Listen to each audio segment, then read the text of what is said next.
Hey, everybody, and welcome into my podcast, episode 11. It's Saturday morning, and how's everybody feeling today? No hangover, hopefully, and you know how I'm doing. 4+ years sober and feeling good when I wake up every morning, and just a couple things on my mind. So I realized that I really didn't go into too much detail about how I was successful in quitting alcohol. So I just wanted to go into a little bit more detail about that. So at the beginning, when I quit drinking, I had kind of well, I did go over it in my church testimonial a little bit, but the reason why I was really wanting to quit was because my anger was getting the best of me, and I was not able to control my drinking during that first 6 weeks of the pandemic.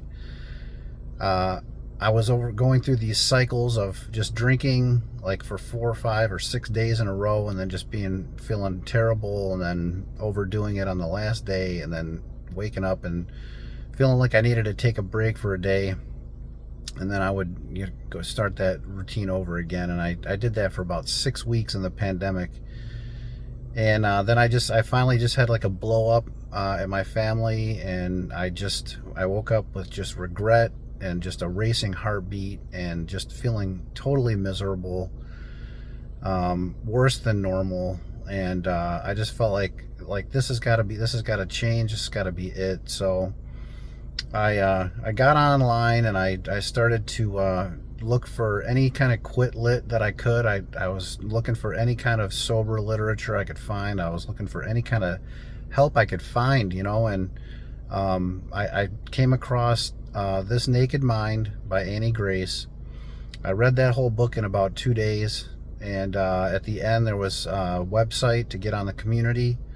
I had never been part of a community like that before, online for sober or anything else for that matter, really. No kind of chat rooms or anything like that. So I got on there. I found out that people were like kind of like weeks and months, and some of the people were like years sober. So I was really getting on there to. I didn't intend on quitting alcohol completely when I at that time. Really, the title on This Naked Mind said "Control Your Drinking" or "Control Alcohol," and so I thought that appeals to me. I was at a place in my life where alcohol was just controlling me. I couldn't think about anything else, and I mean that went on for years and years. But I mean, especially when I was unemployed. Well, not unemployed, but I was like laid off for the pandemic, and I had been laid off maybe a couple times in the previous 10 years before that, and it just seemed like each time I was going through that, um, I struggled with just my drinking. I mean, I felt like I was looking for work and things like that, but like I just really leaned on alcohol more, and it really kind of was depressing. So anyhow, I was on that community, and I got on there every single day, and I was on there all day, multiple times a day, just posting and commenting on other people's posts. And I'd say there was probably maybe a group of like, I don't know, 50 to 100 people on there, pretty much, that were pretty regular, like every day.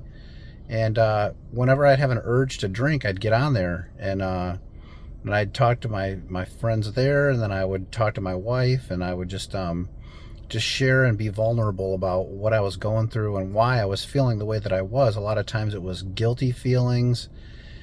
I in one daughter in particular that I had issues with, that I made mistakes with. I felt like she was upset with me, and as a result, I mean, I was just giving myself these guilt trips, and just not able to cope with it very well. But instead of reaching for alcohol, I'd reach out to my friends and on that community, and like I said, my wife, and sometimes I might call my best friend or my mom or something like that. But for the most part, it was just This Naked Mind community, and then I had set up a therapy visit in those first couple days while I was reading this Naked Mind, and I wasn't able to get in right away. I was going to be getting in like the next week after that.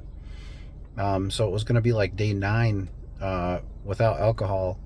Um, and but I made it to that. I made it to that visit.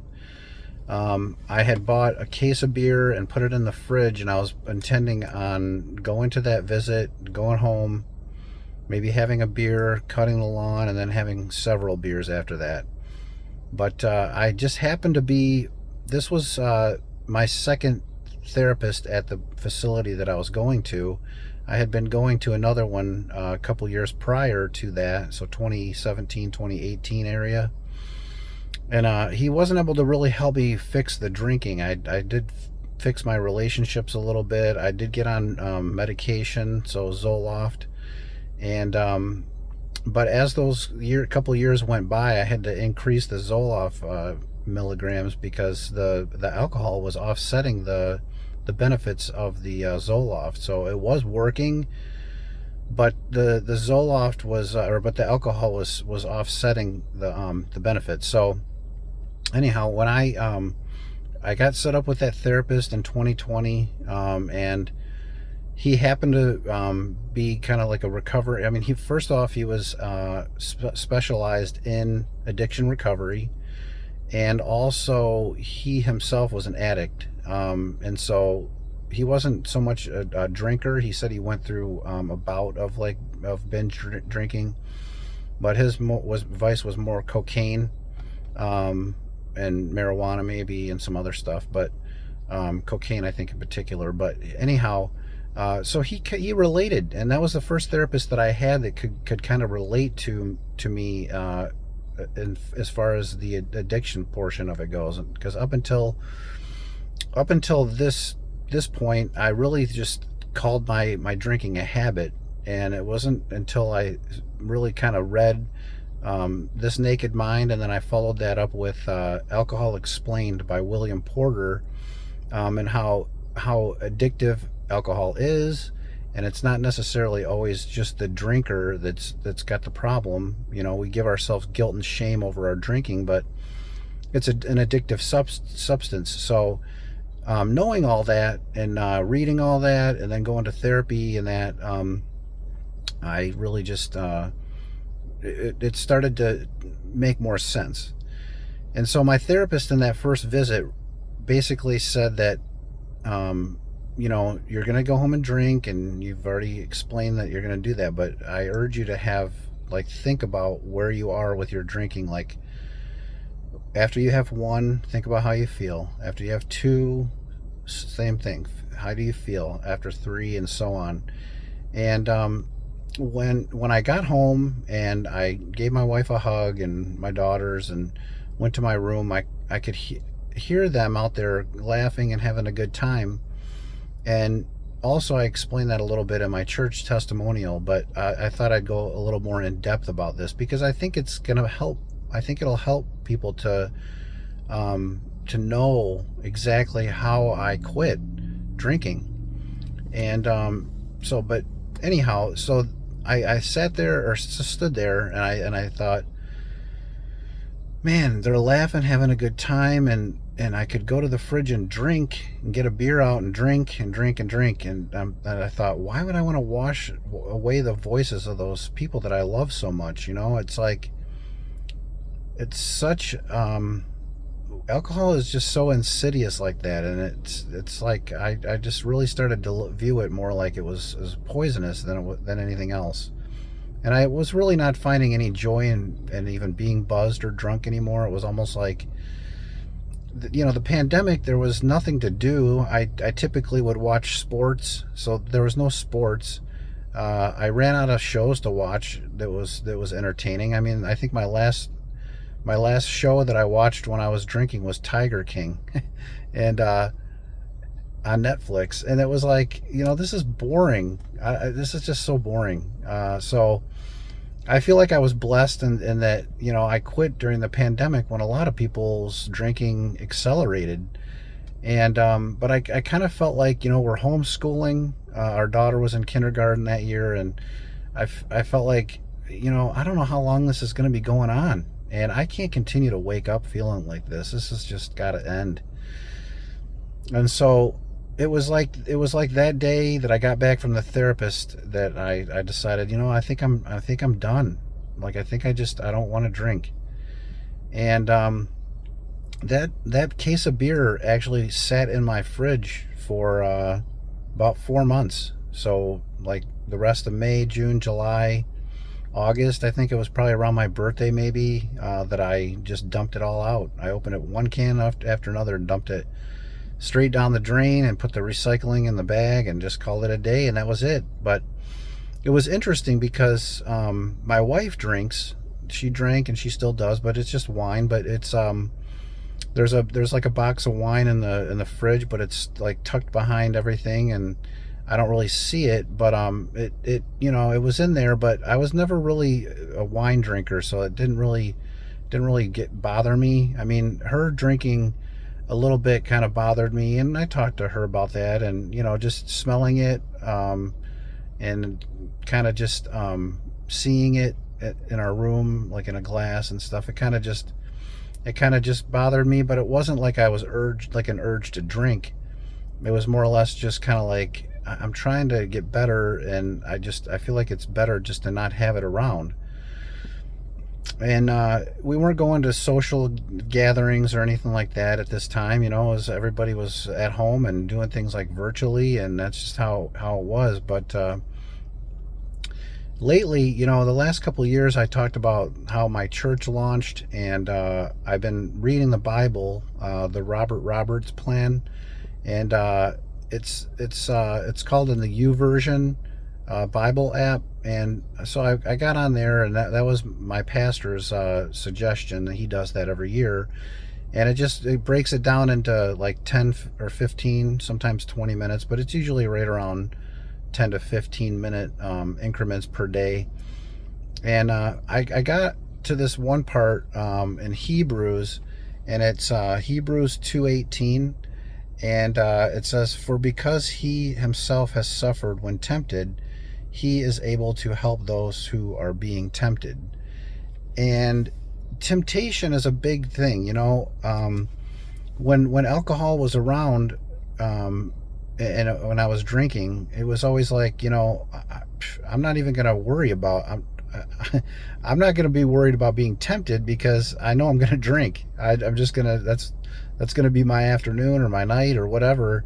And that's just what it's going to be. But as I quit, and that beer was in my fridge and stuff like that, I thought, I didn't feel tempted during that period of time, and it was just because I felt like I was done. I went into therapy that next week, and I told him I didn't drink it, and he was surprised. And he was proud of me, and I was proud of myself that I told him what I did when I listened to my family, and I just thought I could sit and drink and think about how I feel, but I already know how I feel. I don't want it anymore. And so I kind of removed the temptation myself.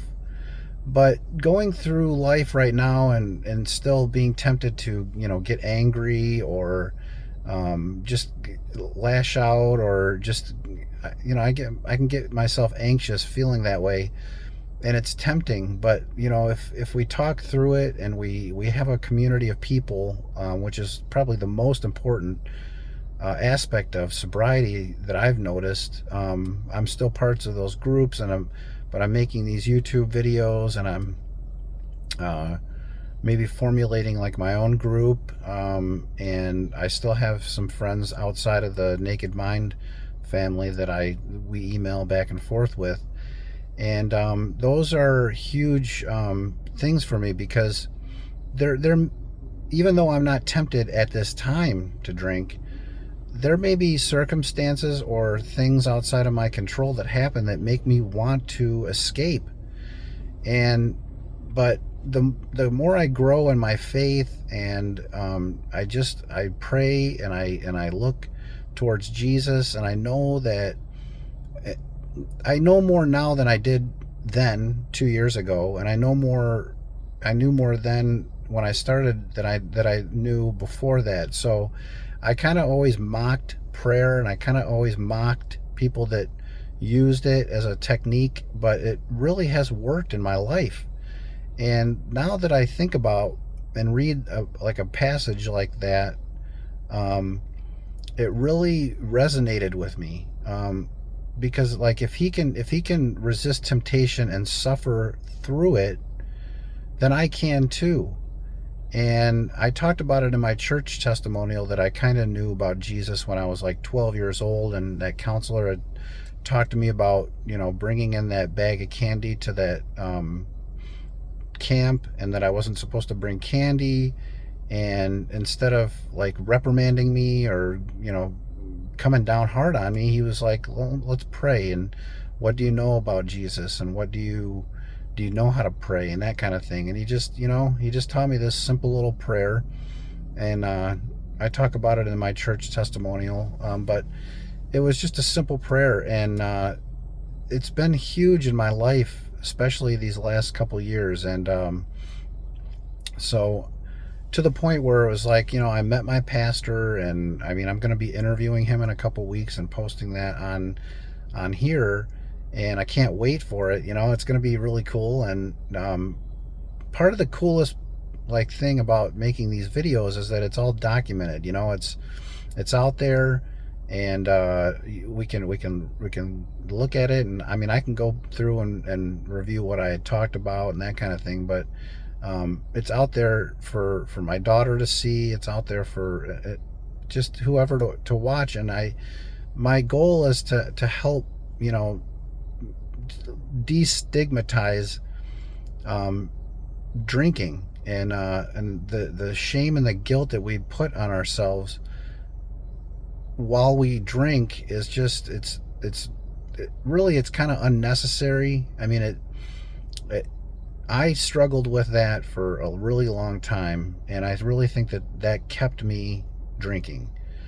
I felt almost like I deserved the punishment, like my mistakes in my past, and I continued to make mistakes, and I beat myself up over it, and it was like drinking helped that, but then ultimately it was the drinking that was making everything worse and keeping me ruminating about those issues, and that kind of thing. So that was really the beginning, and that's really how I quit. I really think I was done. Like, I just didn't want to do it anymore. And so yeah, anyway, wherever you are in this journey, I know that it's hard to quit. It is hard to quit. I struggled for about 3 years. Really, it was like 5 or 6 years. I mean, I opened up to my wife, say around like, well, really, I started questioning my drinking when I was around 27. And I remember telling my mom, I think I drink to cope and just cope with life. And I really think it's like an escape. And I remember her just saying, like, really? That's why you drink? And, I let it go after that. Like, I kept drinking. But it was like around maybe like 35 years old again, or 34, 35, somewhere around when my daughter was born. And I said to my wife, I'm like, I really think I need to quit drinking. Like, this is just catching up with me. It's like getting old. But again, you have those conversations and then you forget about it again. But I remember having a conversation with her again in 2017. So at this time, I'm like upper 30s, and I'm just like, man, I want to be done, but I'm not ready to be done, and I don't know how to be done. I don't know what to do. But I really think it was because I was trying to do it alone, on sheer willpower, and really, that just made me feel like a failure, because like a week later I'd be drinking, and I'd probably be drinking more. And it doesn't seem like I was walking around with bad feelings about it, but I know, looking back on it, that I was. And and as my anger and my frustration and irritability got the best of me on most days, Um, I just felt like, yeah, it was time to be done. So this went a little bit longer than I intended to, but I really just wanted to share that, and I hope that anybody that's watching this can get some kind of benefit out of it, whether you're questioning your drinking or you're newly sober or even years into your sobriety. I mean, it's, life isn't always easy, but I do find that it's so much easier without alcohol at all present. I don't have to think about it. It's just not a thing. There's so much more to do. There's so much more to do. And spend my time hiking or taking a bike ride or playing with my dogs or my daughter or just any number of things. There's just so much, and I'm making these videos now, and it's been fun. It's been enlightening. It's been like a new venture, but it's cool. And I wouldn't be here if I wasn't sober. And so I feel like I have a story to tell, and I'm telling it. And I appreciate all you being here. It means the world to me. And if you find anything in this, I'd be honored if you subscribe to my channel, and we can take this thing as far as it goes. And that's my intention. So I hope you all have a great day today. I'm making this on a Friday. Tomorrow it's Saturday, but today I'm going to post it on Saturday. And wherever you are today, try to make it a great day. And let's do this thing without alcohol, and keep it going. So take care, everybody. Bye-bye.